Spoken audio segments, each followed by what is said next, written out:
Terima kasih rekan-rekan media baik cetak, elektronik, dan media online. Hari ini kami ingin menyampaikan perkembangan terkait dengan penyidikan pengadaan smartboard tahun anggaran 2024 pada Dinas Pendidikan Kabupaten Langkat. Yang hari ini Kamis 11 September 2025, tim penyidik Kejaksaan Negeri Langkat berdasarkan surat perintah penggeledahan dari Kepala Kejaksaan Negeri Langkat selaku penyidik dan izin penggeledahan dari Ketua Pengadilan Negeri Setabat telah melaksanakan tindakan penggeledahan pada kantor Dinas Pendidikan Kabupaten Langkat terkait dengan penyidikan dugaan tindak pidana korupsi pengadaan smartboard pada Dinas Pendidikan Kabupaten Langkat tahun anggaran 2024 dengan sumber dana APBD Kabupaten Langkat dengan nilai anggaran sebesar 50 miliar rupiah. Tindakan penggeledahan ini bertujuan untuk mengumpulkan dan menemukan dokumen maupun barang bukti yang relevan guna mengungkap adanya dugaan perbuatan melawan hukum dalam proses pengadaan dimaksud.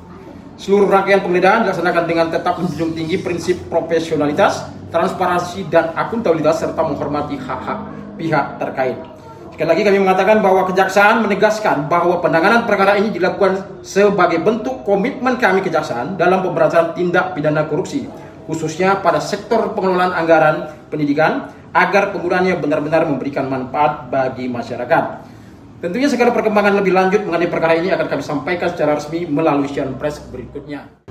Bang, dalam dugaan korupsi ini praktek apa yang kita temukan? Maksudnya korupsi apa gitu Bang dalam pengadaan smartboard ini kan masuknya dalam materi penyidikan ya. Nanti kita akan sampaikan ketika sudah mencapai ke sana itu. Sampai saat ini Bang, dugaan kerugian negara berapa Bang? Dugaan kerugian negara itu masih dalam dilakukan pendalaman dan dilakukan penyelidikan. Nah, sampai saat ini itu kita melakukan penggeledahan itu untuk mencari alat bukti lainnya sehingga kita dapat menetapkan siapa yang paling berperan dalam hasil dari penggeledahan tersebut tadi apa aja Pak? Dokumen-dokumennya? Kita mendapatkan ada alat bukti surat, elektronik maupun dokumen lainnya yang berhubungan terkait dengan smartboard. Proses penyidikan masih tetap berjalan kawan-kawan ya. Bahwa siapapun tentunya dalam penyidikan ini akan kita mintai keterangan apabila relevansinya terkait itu ada. Itu pada prinsipnya. Jadi kami tidak menebang milih bahwa ini harus diperiksa atau itu tidak diperiksa. Intinya semua akan diperiksa ketika kepentingan penyidikan ada untuk itu.